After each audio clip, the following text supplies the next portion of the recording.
I'm a registered dietitian, and I'm going to start with something that you weren't expecting me to start talking about. So just something random, not really random. So I chose my college for one reason. Why do people usually choose their college, a college, if they're going to college? For what they want to study. Something they're interested in or affects them. Or... Yeah, no.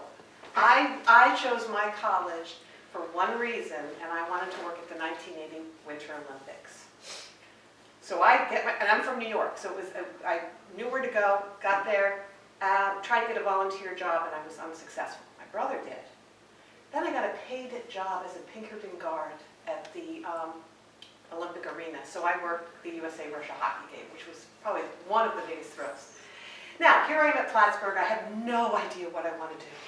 I'm a second semester, I'm a sophomore, I don't know what to do. Turns out my roommate was in nutrition, and I picked up her nutrition book, and I thought, this is it.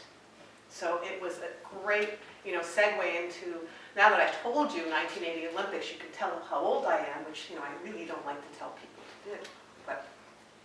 So when I first started, I did an internship in Indianapolis, and then I took my exam, and I first started in hospitals, which I really thought that I would work in a hospital forever. But things change, and now I'm in private practice, and I rent space from People Plus. So I'm going to highlight this a little bit later because I write an article each month, and this particular month I was working on vacation in Georgia, and I got a text from Stacy, the director of People Plus. She goes, I really like your article. I'm like, well, I did a couple of articles ahead of time, so which month was it for? And she said, this month. So I reread it, and I thought, you know what, it really is pretty good. So we'll talk a little bit about that article. When I first started in hospitals, my whole focus was education. Let me educate people so that they know what they need to do. And I soon pivoted into, I need to educate and people to know about their health conditions, but I need to do something a little bit more. And ever since then, I've been doing lots of things with problem solving, meal planning. How do we look at things and get ourselves to change, but how do we do it step by step so it's doable with everything else that we have going on in our lives? Several years ago, I started saying food is our medicine. Turns out that now the state of Maine has a program called Food is Medicine. And I'd like to say they kind of got that idea from me, but I'm sure they didn't. So food is our medicine, and how do we do the best that we can for ourselves? And it's pretty hard because you hear so much information about nutrition. Boom, boom, boom, boom. And when you hear something that doesn't really resonate with yourself, what does it do? It stops you in your tracks, and you're like, am I supposed to be doing that? So what I tell my clients all the time, text me, email me, call me if you have questions, if you run into something like that, so that I can help guide you through that. But my piece of advice usually is, does it make sense? So we're going to talk a little bit more in a few minutes about mindful eating. But does it make sense if we take mindful eating too far that my mother, who's now in assisted living, but at the time I was going to say to my mom, you need to mindfully eat. So when you're living in your house alone, you need to turn the TV off and sit at the dining room table. Does that really make sense? Can you still eat mindfully in front of the TV? I once got an email from a gal who liked to sell recipes for crock pots. And what she would do every Sunday, I don't know, once a month I guess it was, she would put all the ingredients for 30 crock pot meals into Ziploc bags and put them in her freezer. No, that doesn't make any sense to me. So essentially each person is taking pieces. Hello. Hi, that's my daughter, Shauna. Yeah, hi, Shauna. Hi. Look like you're a redhead. That's right. A little redhead. Yeah, a little redhead. Taking pieces to form your own plan, or what I call platform, the things that work for you. So one of the things that's really tough for a lot of people is meal planning, figuring out what we're going to have for dinner. I think my meal planning started quite a few years ago. I was working in cardiac rehab in Virginia. I have my master's in clinical exercise physiology, so I was doing kind of both. And I was working 3 12-hour days, 7 a.m. to 7 p.m., with a little bit of a commute in the afternoon down in D.C., you can imagine. I get home, and I had planned to have my mother's Hungarian goulash.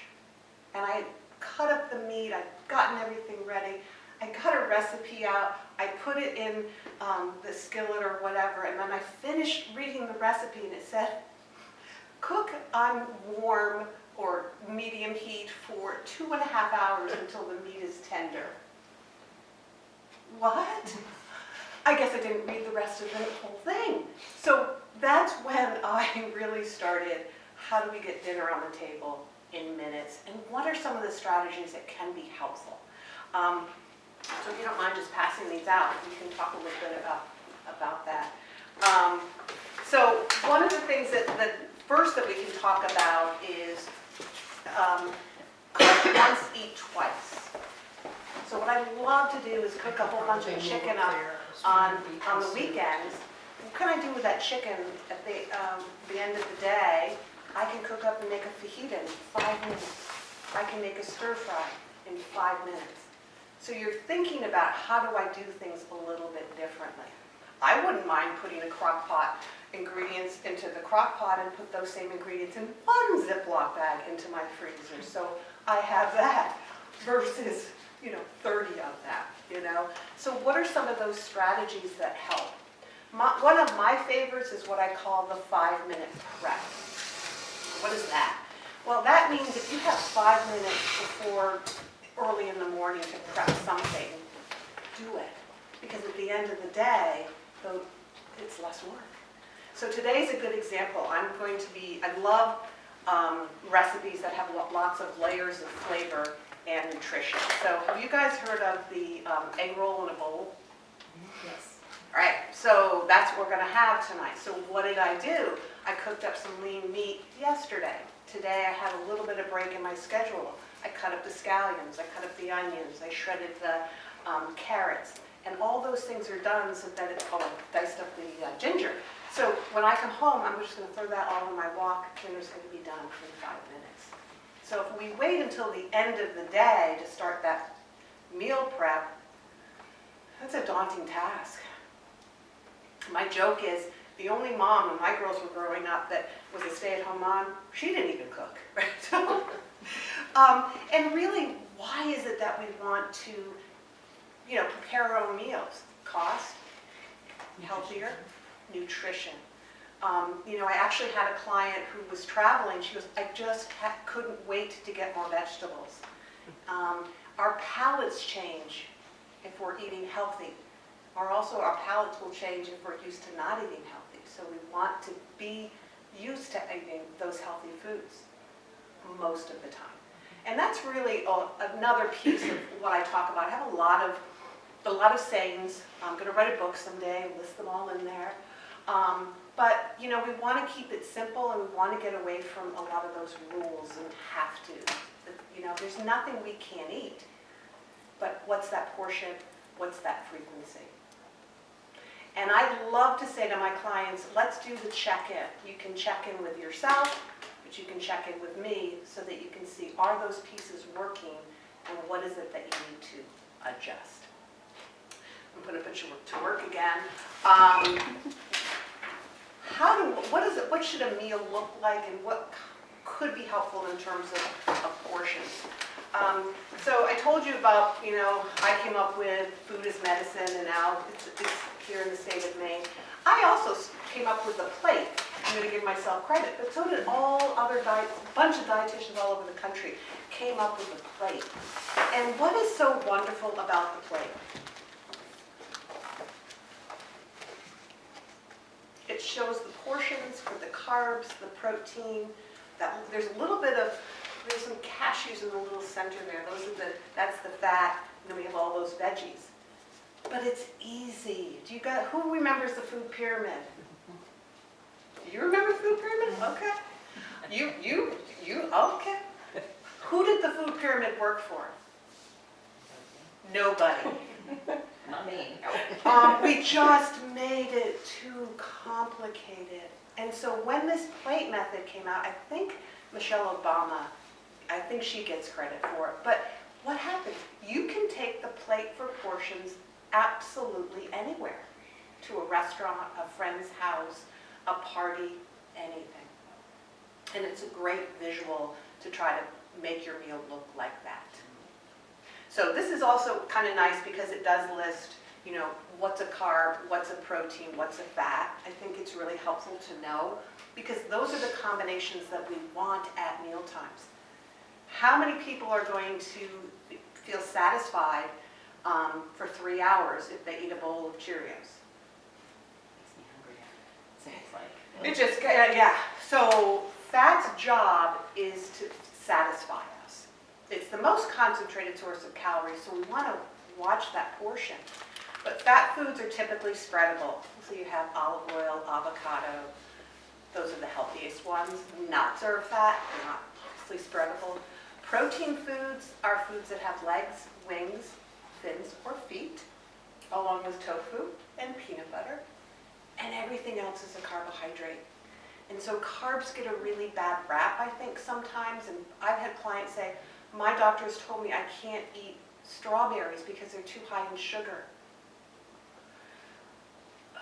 Okay, let's talk about that a little bit, right? Because who eats too many strawberries? Nobody, right? My grandkids. Yeah. No. Yeah, mine too. I mean, back when they were growing up, it was like, I can't eat any berries because they're gone. That's a good thing, right? So what we want to do is sort of get away, you know, understand, educate. It's not the natural sugar we're trying to limit, it's the added sugar that we're trying to limit. But carbohydrates, again, can be really, really helpful to us. I've actually, one of my clients called me this, which I've called myself this before, a bean pusher. And I'm going to push those beans wherever I can.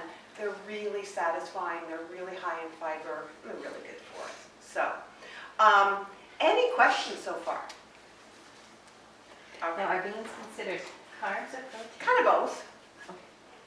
You know, again, it's pretty hard to overeat carbs, overeat beans. And I don't want to get into too much detail, but I can't help but now say it because you asked. Beans are what are called resistant starches. So they take longer to break down, they stay in our system longer. So if somebody has diabetes, they probably, if they were testing their blood sugar, this didn't happen with beans, but potatoes, rice, pasta are also resistant starches. And they're just good in general for keeping us full. And we're going to talk a little bit more about that mindful eating so that it's really almost hard to overeat those foods. So one of the things that I do with meal planning, I did it more so when the girls were, you know, tennis, step dancing, swimming. I was the concession queen here in Bath at the YMCA. But what I would do in terms of meal planning, these are just from the dollar store. And on one piece of paper on this, I would plan out my meals. And at the same time, I would do my shopping list. And there's my shopping list right there. It never leaves my side. I get a new one every once in a while. I can't go to the grocery store without a shopping list, but that works for me. You can put you to work again, keep you, you know. These are what I put together that are called just about 5 ingredient meals. And what's really nice about them is there's no measurement.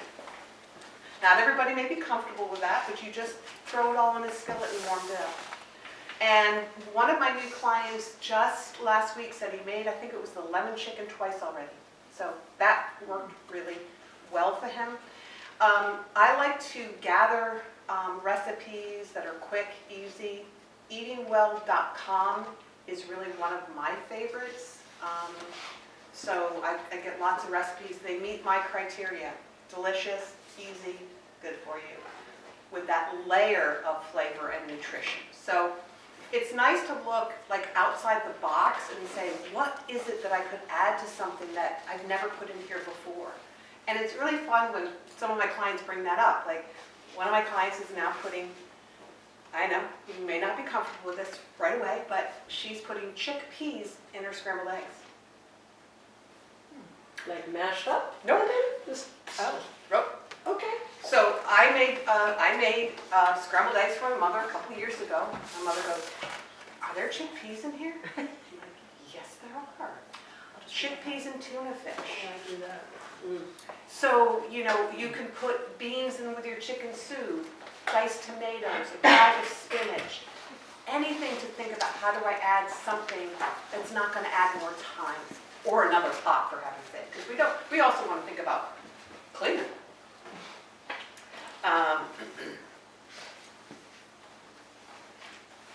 All right. Are there any particular beans that are better for us that we should be aiming for? Is it just anything you can get your hands on sort of situation? Yeah, I mean, and I think it's funny. So I just got an email from a client asking me that question, and I was like, I like variety. You know, I think she asked about nuts. Are there certain nuts? And I think a variety of the different nuts is a good idea. For me personally, I am not a lima bean person or edamame, so those are not going to be in mine. But all the other ones, and I just found out a couple years ago they in a can they sell lentils, but the baby lentils are much smaller than the ones you get that you would get dried. I thought that was fun. So And is there any difference between dried and canned? just time, Okay. because you can Makes buy. me feel better. Yeah, you can buy, most of the beans now are going to be without sodium. Mhm. The other thing though, it helps to just take a quick peek sometimes on the label, although I have to stay on top of this and keep always checking. But at one point, one of my clients said to me, she goes, they put sugar in canned beans. I'm like, no, they don't. And some did. So I don't know if they're still doing that. We're going to talk about the label in a few moments. Go ahead, you were going I'm to say sorry, something? yes, does Go it ahead. really make a difference if you rinse the vegetables like that are canned, like as far as the sodium? It does make a difference, but also for beans, often that liquid is called aquafaba. It's actually good for you. That being said, beans can be gassy for people. So if they rinse them off, some people will tolerate them better. Okay. So, So like in a kidney bean can, when like you make chili, whatever, they just like dump it. So that is just actually good for you. it is. I mean, I know you can eat it, that's why I just too lazy to rinse it out, but just. That's a good thing, just throw it all in then, yeah, Okay. yeah. So that's good. I just rinsed it till it was clear. Yeah. Because I didn't know what that was. I thought it was just like, I don't know. No, vegans will actually use that, and somehow I don't quite know how they do it, but they use that almost as an egg replacement. Yeah, you can whip it. Whip it. Yeah. Really? Yeah. As you can make it into mayonnaise. I know. Yeah, and then if by chance you are doing dried beans, this happened to me once, and if they don't soften, I don't know, it's a long story, but anyway, it doesn't matter. But we had some beans that were still hard. So I looked it up, and if you add baking soda to it, so I don't know what I thought. I was doing like a science experiment. It was going to like blow up. So I put them in the sink, and then I had to go do an air, and I came back. The water's all gone, and they're soft. Huh, so cool. So weird. So again, I have a lot of sayings. When does small equal big? Always. Portion, frequency, how is it prepared? Taking one step at a time. Finding foods that we like just as much but are better for us. And that's really, really important. So one of the things that happened, I think it was Stacy, the director, as I said, at People Plus, I think she gave me like Ghirardelli chocolate with peppermint on it for Christmas one year. It was delicious. And then the next year I didn't buy it. But I went to the library and they were giving it away for free at the front desk. Great, I'm going to take one. This is yummy, right? Now, I'm getting ready to do this talk, and I thought, that's exactly what I'm going to do. I'm going to bring a goodie for everybody.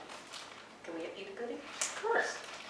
So I've gotten free samples. I always tell people when I get free samples, I've gotten free samples of these before. I did pay for these. And I went online and I saw the peppermint flavor. So here is my replacement. It's not, I think there was white chocolate, but my chocolate peppermint to replace my Durajolly chocolate. And I think it fits the bill pretty darn good. Again, we'll put you to work. All right. Think of it as doing squats. Well, The think of it as doing squats. Big effort. right. Movement. So, in pulling all of this together, yeah, isn't that fun? It's like eating, I think of like the inside of a Nestle Crunch bar. It's so good. So in kind of pulling this together, what I try to encourage each person to do, and I had mentioned this before, is really develop their own platform. And what do I mean by that? Well, the platform are the pieces that are important for your plan, all right? So I haven't talked about this yet, but I'm going to share with you what my platform has on, what I put together on my platform. And the first one is a great place to start, which we didn't start this way, but why? Isn't that They're so didn't mind to put you on the spot, but isn't it? Yeah, it's very good. I wasn't expecting it to not taste like quinoa. So the first thing I'll often start with a client is why. If we have a reason or a purpose to do something, we're more likely to do it. We have to have a reason. Like I was telling one of my clients the other day, I said, I want a Range Rover. And he goes, well, just go buy it. And I'm like, no. If I really, really wanted a Range Rover, I would be putting the money into an account to get myself to that point. I didn't really want it. I do though want it, but I'm not working towards it. If somebody has, I just want to do this, but they really aren't committed to it, what's the likelihood they're going to make that change? Slim. Right. So how do we tap into that why, and then how do we then take small steps to get there? And that's one of probably the most important things when people can feel overwhelmed. So if somebody is going to do meal planning, and they say, I'm going to start meal planning every day from now on. Why don't we just meal plan once a week or twice a week? I love it. One of the things is to set your goal low, and you can always do more. But if you set it high, oftentimes you're not going to be able to be successful, and then that doesn't feel so good, but we'll talk about that too. So why? Gut health. Probably, I don't know, maybe 10 years ago I was talking about gut health, but gut health is something I talk about every single day. How do we take care of our gut health? So I like to encourage people to get a variety of the good probiotics. So get a yogurt in, if you like yogurt. Who likes sauerkraut? As long as it's fresh, not canned. It can't be canned because they'll kill the good stuff. Exactly. So my favorite is, well, Morris's, if you've ever had Morris's. Absolutely. Gotta have more. You gotta have Morris's. And I haven't kept up with it. Like, I don't know if some of the delis are still selling it these days. Hannaford's does. Does it? But you know what's funny? Because I was in Hannaford one day, and at the deli, and somebody was going back into where they store everything, and then they came out with sauerkraut. I'm like, how come they don't really have it out anymore, do they? Yes, they do. Oh, they do. Mm-hmm. What spot? The one in Brunswick, Yeah. it's in where the, the deli section is, the meat section. They got a little kiosk in front of that, and they've got potato salad and all that crap in there. And it's right, they keep it in there. In fact, if you ask them for it, they'll make you go over there. Really? Okay, that's good to know. So sauerkraut. This is my absolute favorite kimchi, and it has to be the miso horseradish. Morning Glory had this. Then they had the brand, but they didn't have the variety. But we just made some kimchi. But If I go back to buy some and they don't have it, I'm gonna specifically ask for this one. It's So marvelous. what is that? Is that just the label for your Yes. sauerkraut? Yep, Oh, okay. this is the label for the kimchi, wild brine. Absolutely amazing. Now what is kimchi? Kimchi is another fermented food, sort of like cabbage, but it's different than sauerkraut. I would almost call it spicier than sauerkraut. Oh, okay. And this tastes to me, even though it's called kimchi, Mhm. tastes a lot like sauerkraut. And then kefir, that's going to have some as well. I've heard of those. So getting that good bacteria is absolutely huge. So then I have on my platform mindful eating. And I like, we have to follow some rules kind of thing, but I don't like to follow rules, all the rules. So I eat my lunch reading my book. I am tasting my food, I'm chewing, I'm enjoying, and I'm eating slowly so that 15, 20 minutes goes by and my gut is really making that connection with the brain. And you know how we use that saying, are you full after you eat? We don't want to be full. Because if we're full, we've overeaten. Can you think back to a time when you've overeaten and you're uncomfortable? I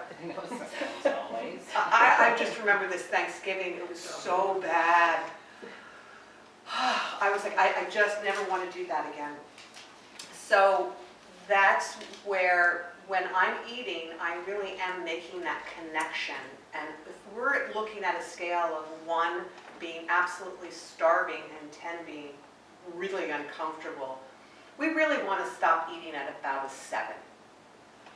And it's hard to describe what that really feels like, but you're satisfied. It's like you've had enough to eat. And when you experience it, you'll know what I'm talking about. Part of that also is, though, how do we convince ourselves to change? And I think that's hard, because if we're going to have a smaller portion at a particular meal, we kind of think of it in our brain where we have to do that from now on. And I like to say, just do it today. Just build on that. You can always go back to that larger portion if you want to. You may never do it. But you want to convince yourself to change that one time. Now, what happened one time, that's why I was saying, March is kind of a funny month. My girls were home from school, and they wanted to go to Big Top. So I said, all right, I'm going to call up Big Top, and I'll place what I know is your favorite thing. Big Top was closed for 2 weeks, or whatever it was in March. They were really disappointed. And I said, you know what? We'll make it. We'll make your favorite things. It's not the healthiest thing. It's fried. It's a hoax. I don't know if you've ever heard of the hoax from Big Top Deli. Fried chicken on a bun. Maybe a little lettuce, tomato. So we got it all, made it. They gave me my sandwich, cut it in half, and I ate it. And it was amazing. Had this other half. And I was like, I really like to eat. I have a conversation with myself. I would really like to eat that other half. But if I eat that other half, I'm going to be over full. And if I don't eat it, I get to eat it tomorrow. It worked. That was great. So I like that mindful eating. I like that level, what I call level of fullness. How do we feel? I am a big proponent of problem solving. There's 80 gazillion problem solvers we could come up with. But one I'll just come up with is, if for some reason you have people in your household that love ice cream and you are trying not to eat ice cream, what's a problem solving strategy? For me, what do you Use think? an alternative. Use an alternative, yes, there's tons of those. We could do chocolate hummus with strawberries. We could make our own yogurt bark. We could buy, for me, it would be buy mint chocolate chip ice cream, because I'll never eat it. Never. And I'll eat it once a day. No. So, so the strategy might be going once a month and buy, I don't know, do they sell those little bitty containers? I adore bagels.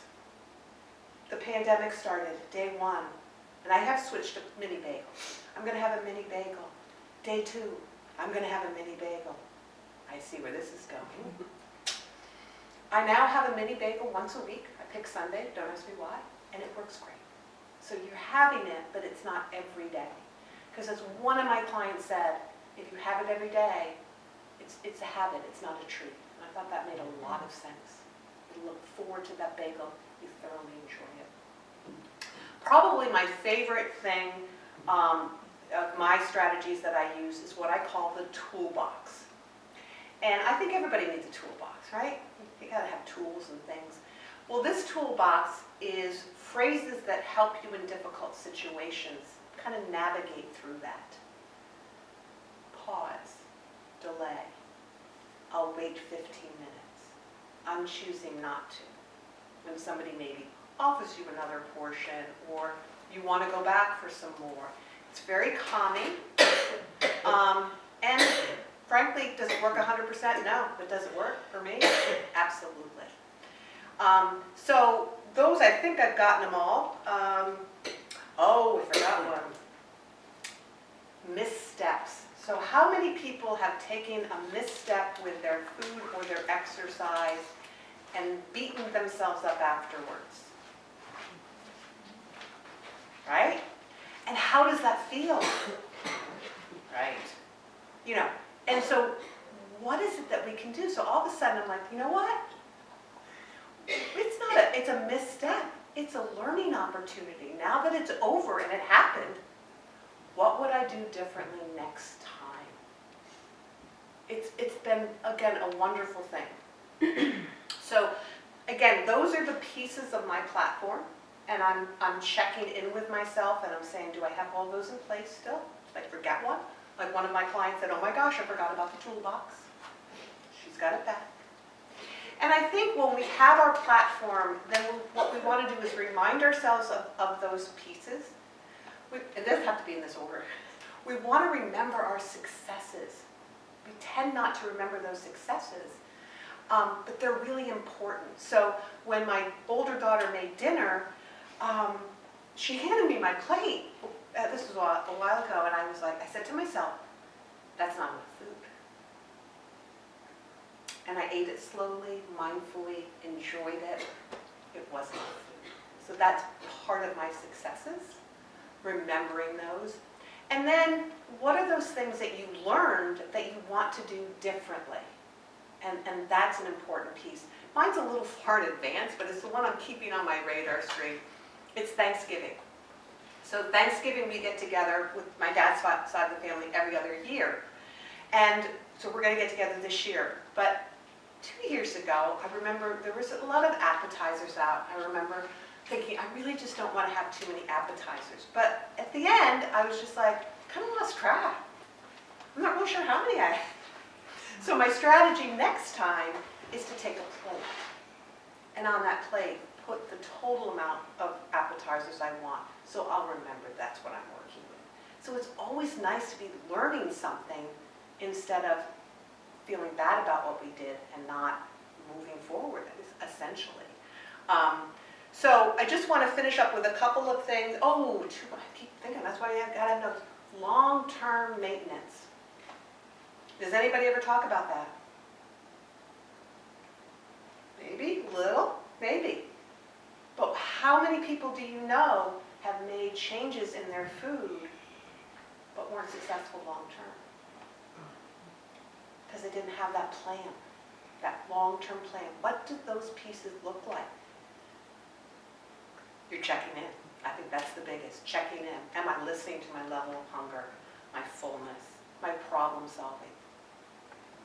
Am I checking in with my dietitian? I made that one up, but you know. So a couple of other little stories I'd love to share about my girls. And I think it speaks to we can never make assumptions that someone is going to like something, or someone is not going to like something, or we have to have it in the house for so-and-so. So my older daughter was probably about 7, and I was rinsing off the kidney beans for chili. And she said to me, she goes, "Can I have one?" Sure.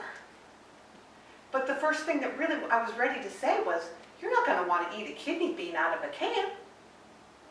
But I didn't say it. So I'm not exaggerating, she had her little Barbie plate for years. A dollop of cream cheese, oyster crackers, and a pile of kidney beans, and she would just eat them. It was great. Dipped in the cream cheese, or did she cover the Nope, beans? she ate the beans all by themselves. Okay. She took the oyster cracker and dipped that in the cream cheese. I don't know where we came up, but it was great. Okay, the second story is about my younger daughter, who we used to make dinner for our neighbor for quite a few years, and it was a very cute thing. They would run over and they'd bring the clean dishes back. And before we got a dog, she would send them back with candy.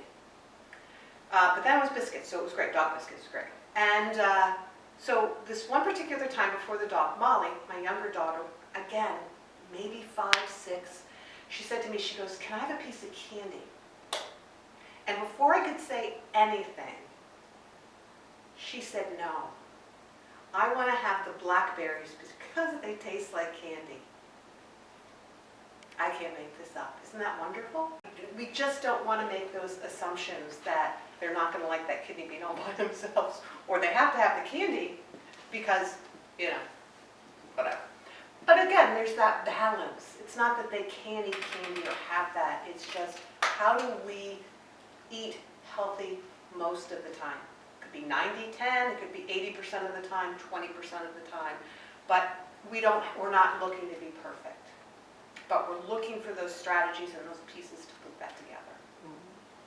Yeah, she has a 3, 7, and 9-year-old, and she was saying, oh my gosh, they don't like any of the same things. They all like something different and don't like something different. So, I was having a conversation with a client. I grew up with 2 brothers, and I just don't remember it ever being a big deal. It was just, this is what we're having for dinner. I said too. Yeah. We were never forced to eat anything. I can remember my 3 things that to this day I did eat. Oh God. Salmon loaf with creamed pea sauce, chipped beef on toast, and liver and onions. Really bad. So what my strategy was, one of my clients has, it's a big family. And I said to her, there's no way everybody in the family is going to like the same thing in one particular meal. But are you going to then go and make 5 separate meals? So the idea is to try to have something that that they like, and they don't hate. I mean, my girls, I gave them pierogies 3 times, and they hated the pierogies. And then years later, I had them in the refrigerator. There was leftovers, and my daughter, who's in college, ate it. I'm like, well, I didn't think you liked pierogies, but she ate them. So, so again, if you know that they like cucumbers or green beans, you're having something. But the thing of it is, if there's not a reason to try it, and you know that you're always going to have that backup of chicken nuggets and macaroni and cheese, you're never going to try something new. But you don't want to get into that fight either. So it's just, transitioning slowly, getting those things on the plate, getting them more familiar with it. If you see something, like I went to a friend's house once in 7th grade, and my friend's mother said, "Oh, you're Alex's friend that likes artichokes." I didn't know what an artichoke was. But I was in a specific situation. Obviously, I was going to eat the artichoke. But if I was home, I would have been, what do we do with this artichoke? The more we see something, the more comfortable we'll become with it. And I have not done any scientific research on this, but I've really come to the conclusion about how we can change our palate, positively or negatively. So when I was out of college, my parents must have just gotten a microwave. So I said to my mom, let's go buy some Hot Pockets.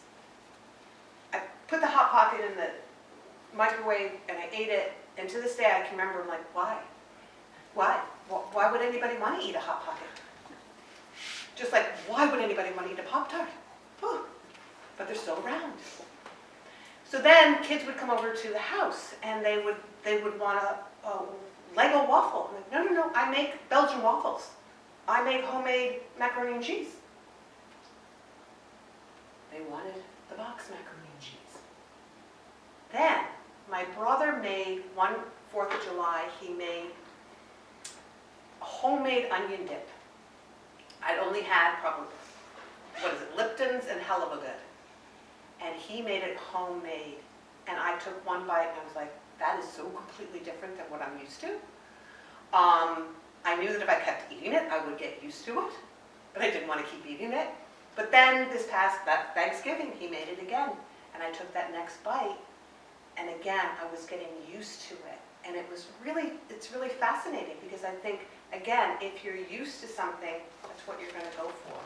But if you can get our bodies used to other things, that could be a good thing. So I just want to finish up with, this is People Plus, this is their big auction coming up. These are my 2 girls I've been talking about right here. They were sold raffle tickets last year. And they can't do it this year, so I have to sell raffle tickets. But my article this month, I think this is the one. Oh yeah, so this is from, this is March, yeah. So March is National Nutrition Month, so what I wrote about is the joy of food unites us, and it really just talks about how important food is and how we want to enjoy it and not look at it so many rules and that kind of thing. And one of the things I spoke about in the article was that we always had Thanksgiving on my dad's side of the family, and we've had, believe it or not, almost the identical menu. And I'm not going to tell you how many years, but okay, at least 45. The same thing. And that just speaks to, having those, rituals and all those wonderful things. So, and then I'm going to leave you with one more. I think these are helpful. This just highlights sort of the nutrition facts that you can look at on a menu. Probably the most exciting one that happened in 2020 is that they're listing the amount of added sugar on the label, and that is wonderful. Does anybody have any questions? I do. Where do you get the newspaper? There's one right over here, and you can have this one.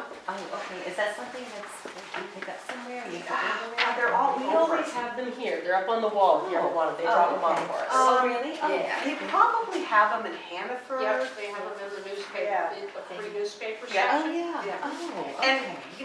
I guess you aren't, if you're a member, you get it mailed to you. But if you're not, you could always stop by People Plus in Brunswick and grab a new one. It only comes out once a month, Once a so month. if you're looking for it on a Okay. regular basis. Yeah, don't do that. What I want to ask for the final prize, who wants to share with me something that they made sense to them or for them during my little talk here today? Anybody want to share anything? Okay. Beans. So I think one of my biggest things is that you know how every year it's like they have a new thing. It's like this year, every year, no one's getting enough protein. Everybody needs to up their protein. Or another year, it's like everyone needs to up their fiber. And I'm never really sure which one to believe. It's like, how can I up all of these things? It's been 5 years and you've given me 5 different things that I'm supposed to be focusing on. But I like that you focused on fiber and on beans as kind of a Yeah. total thing. It's one of those things. Years ago, dietitians started saying it's not that helpful to look at the cholesterol level on a packaging, right? So manufacturers heard that, or maybe they had dietitians working for them. Then it was trans fat. So all the labels had the trans fat on it. Then it was, the saturated fat. And so it can get really confusing. Now they've gotten rid of the trans fat. It was the saturated fat, then it was the trans fat. And now they put in a lot of these products, they put back, like Crisco, not that I buy any, but the last time I looked, they're putting palm oil back in, which is a saturated fat, just so they can put on their label, no trans fat. I think that that's really hard in the media. Certainly my joke is everybody wants to be a dietitian from Gwyneth Paltrow to, and when you hear that, it just can become overwhelming. And I think that's where you have to kind of, take that step back and look at what is your platform and what are those pieces that are helpful, and does it make sense to add more beans. The protein piece came about, again, I'm going to give dietitians some credit for that, but I think it blew up too much. And again, we were doing things like, okay, if you're going to have a yogurt in the morning, maybe put some flaxseed in there, ground flaxseed or chia seed, or have some nuts, so you're getting a little bit more base of protein. If you're going to have a salad at lunch, make sure you're getting that protein in. Or if you're having a lean cuisine, get some more protein. It's not enough protein. But then these protein powders just exploded everywhere, and I talk a lot about them. And there are products out there that are on. I'm a member of Consumer Labs, so I can look them up, some of them. But if you look up Consumer Reports, heavy metals and protein powders, bing. What's the best one that you should be having? Do you know? I do get free samples, so I have to tell you that. But Orgain, which you can buy in Hannaford, I looked again on their website, but they do test their product, and it did get passed through Consumer Labs, they'll test those products. So that means it's like least amount of heavy metal or no heavy metal. Right, they will test it for that. But another client, I looked up her protein powder. Granted, it was 2017, but it still happened. There was a whole dose of antibiotics in the protein powder, and I was like, oh, that's probably cross-contamination, which is what it was. Oh, so it's not like labeled. What? No. Antibiotic. Oh, no. Okay. Oh, no. I get these, eatingwell.com is always sending out recalls. So Coke just got recalled for foreign material or something in it. Oh. So it's just, you don't want to go crazy. That's the other thing. We could go crazy with all the things out there. But yes. What was the website that you just said? Sorry, not. Eatingwell.com. Eatingwell. Yeah. Oh, so you get tried. Sweet. I love those. So they're so good. One of my clients gave these to me, and I was just like, oh no, because I hadn't really had them before. And I was like, oh no, there's going to be no fiber in them. Oh yes, there's 4 grams of fiber in this, and the first ingredient is pea. So peas. So that's a good thing. Are they processed a little bit? Yeah, but they're better than a saltine cracker, and they'll get you through. As I said, I was traveling in Georgia. And I think you learn a lot about yourself if you check in with yourself about food and that kind of thing. And I can go, like if I'm working at the center, I don't need to eat on a regular basis as long as I know when I'm going to eat. Get me on an airplane and I don't know when I'm going to have my next meal, and I just don't do that. So we're in Georgia, we're going to stay with some friends. My luggage, my stuff is in the car, and we're at their house at about 2 o'clock, let's say in the afternoon. And they were busy outside. We're all hanging out outside, and there was no talk of lunch. And I'm like, oh, this isn't going to be good. I had a package of these in the car, and that 4 grams of fiber and that crunch was fabulous. So that's where I like to kind of travel around with certain things if I know that I'm going to be in a situation. But also have those kind of go-to snacks. Very hard to find any type of veggie snack. There's lentil chips out there and all kinds. They don't have any fiber. These guys do. There you go. There you go. All right. Hey, so I have a really quick question Yes. for you before you wrap up. Yeah. So we have a lot of older adults here who are, working through dementia and Alzheimer's, and I think that a lot of times you run across the same things we were talking about with kids, that like what's available and what they want versus what's being made. And I get a lot of questions about like how diet needs to change as you get older, or how, what they should be given. Or what options they should have. Is there anything? I think certainly there are specific guidelines. If you're providing any meals to the older population, that you specifically have to have, they don't like you to have the desserts, that you want to have the vegetables. That's what they want. They want the sugar Exactly. so much. I know. And I think that's, Coffee. we go back to food as medicine. And how do we, balance that? I think it's a hard one. So to me, I think every person is different, the older population, everybody, but the older population too. So do we say to the older population, oh, you can't have broccoli if you get older because it's gassy, or you can't have cabbage because it's gassy? no, if you are doing okay with it, I think we should keep that open. But I think, again, how do we encourage maybe somebody to eat something before the dessert? Is that possible?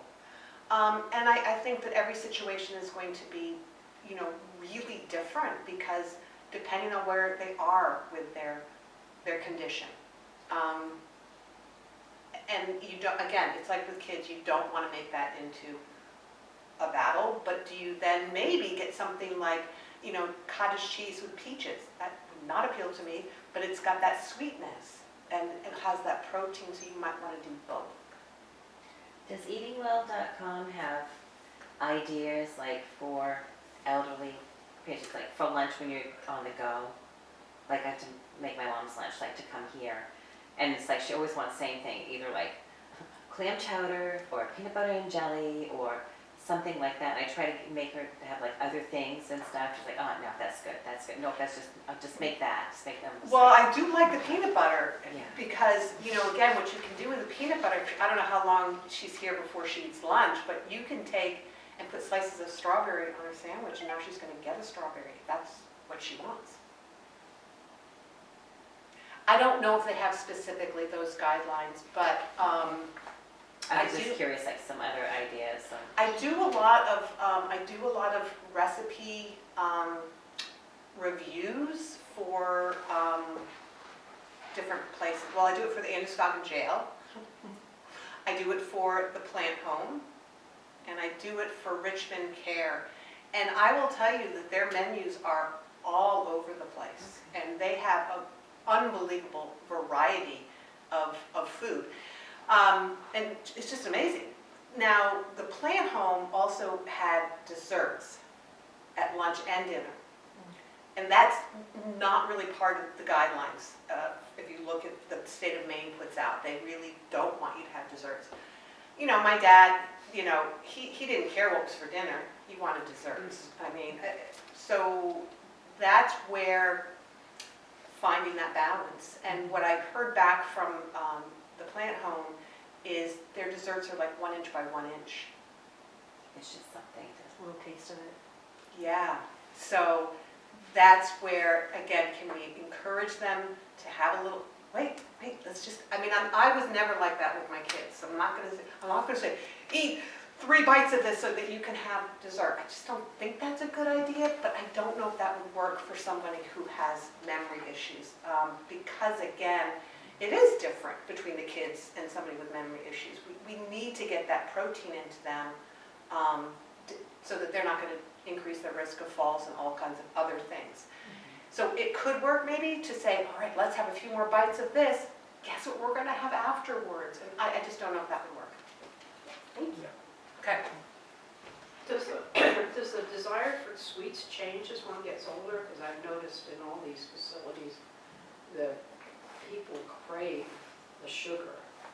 And I just wonder, is that something specific to the older population that's, I'm not talking about just I'm talking about ones in dementia care,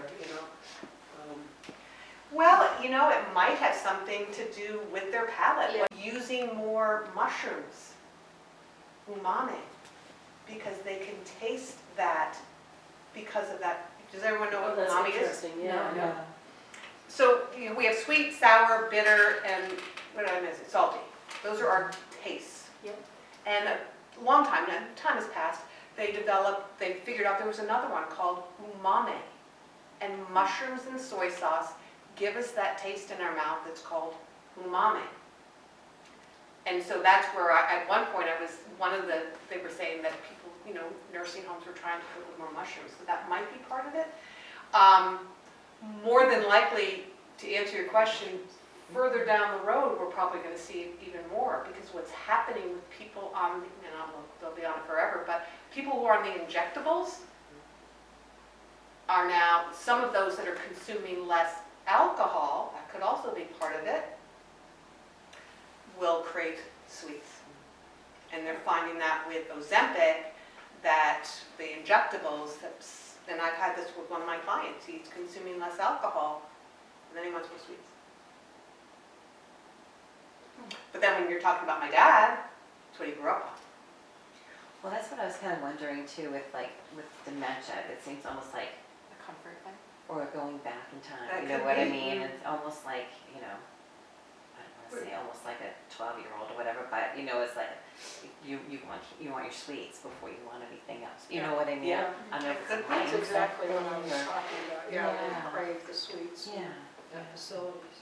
But then, again, it's sort of like, how do we make them potentially, and I know that, again, not everybody has the time to do that, but there's a chocolate cake that I have a recipe for that contains no sugar.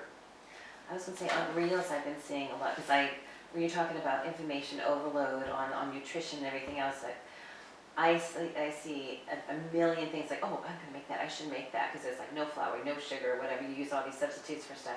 I never do. I say 50,000 things. Right. And I still haven't done it yet, but they all seem like they're great ideas, like, oh, we'll do that if you want chocolate cake. Then you can make it totally healthy Yep. without this other stuff. I haven't done it, but I know there are alternatives. Right.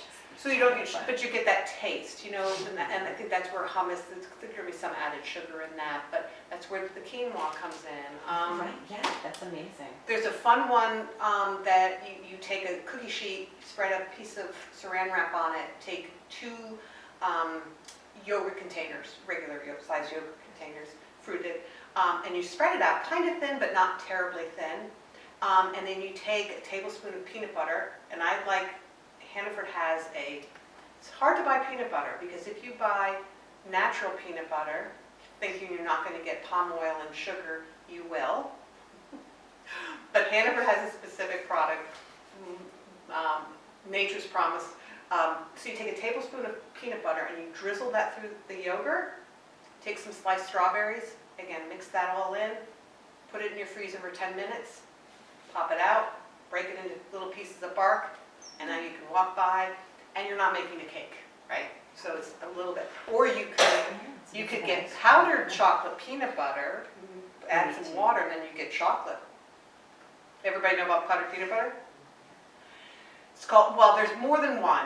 The one that I've tried is called PB2, and it's right where you buy peanut butter. And I was facilitating a class, and everybody in the class was like, no, I really don't want to try. They loved it. It's just peanuts. So again, that could go through your bark. You've got this great thing, you've got the fruit, and you've got the sweetness. It's kind of like an ice cream bar or I something. know. I told my kids that chocolate hummus was chocolate pudding, Okay. and that's how I've been getting that's like the only time they'll eat hummus, but that's what we've been doing for desserts lately. The Yeah. trouble with that stuff is though, you just want to eat the whole thing. thing. Yeah, I know, that is something that's It's hard so to. good. Well, that's why I like those individual containers, but they don't sell that in the No, chocolate right. hummus. Yeah. But it's like, oh. That's what I do, Yeah. Yeah, so, and that's kind of good. So it's, again, do we make that portion of that dessert smaller? How do we, have that apple first? One of the stories I talked With the about, chocolate hummus. the chocolate hummus. Mm, Yeah, get some of these. That's right, yeah. So, well, thank you, guys. I do have a question for you. Sure. So, quinoa, what is that? Is that a grain? It's or a is it- whole grain, Okay. yep.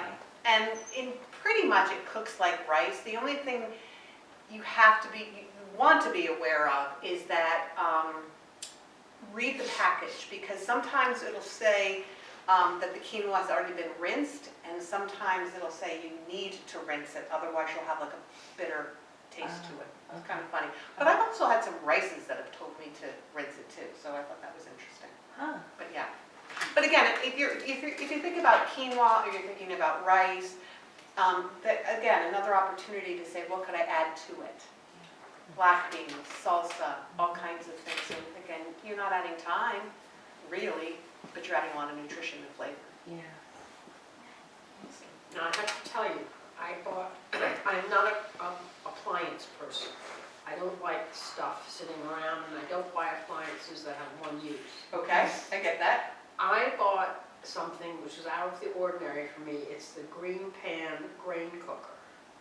Green pan grain cooker. Yeah, because I like to cook, I don't like my beans in a can because I think they taste funny, so I do them from scratch. And the same thing with the quinoa and the farro and the brown rice, And this cooks all these grains. The problem I have when I cook these things, I put them on the stove, I walk away, and they either burn or they boil over. This thing, you throw them in, they have a recipe for you, the proportion of the grain or the beans. You rinse, you let the beans soak, but you throw the beans in. Yep. Or you put the wild rice in, whatever you want. The quinoa is really good in it. And then you shut the lid and you walk away, and it times it and it knows when it's done.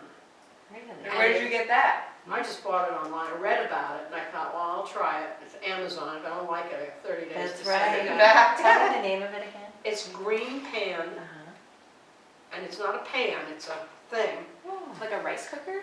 It's a rice cooker, grains cooker, and I got one that was really small because I don't want, 6 gallons of it. It's very small, it's not very big at all. That sounds And like it's been something. fabulous. Great. Fabulous, That's and it's awesome. just no more spilling stuff all over. Right. I always would burn it because I'd walk away and forget about it. That reminds me of my mother, like with the potatoes going over, she's like, oh! So if you like beans and you like them fresh, they taste so much different. It cooks them I put them to soak overnight, forget about them, and then throw them in there in the morning. And it takes no time and it's done. It's almost like I think there's almost like a pressure cooker in there, because there's a lot of steam that comes out. Oh, okay. So it's a fabulous little thing. Nice. Yeah, that sounds good. Check And it's that all out. healthy foods that you're gonna be cooking. Yeah, in, there's so. I don't put any salt or anything in. Yeah. And I suppose you could probably do broth, but I haven't done that. But it's a great little thing. It was like $40-some. It was not No, hundreds thanks. of dollars. You should get commissions. Right. Like how many, who sold this to you? Who gave you the idea? Yeah, thank you. Wonderful, thank you, Anita. You're Thank you. welcome. That was Thank great, you. that It was was very really helpful. Good.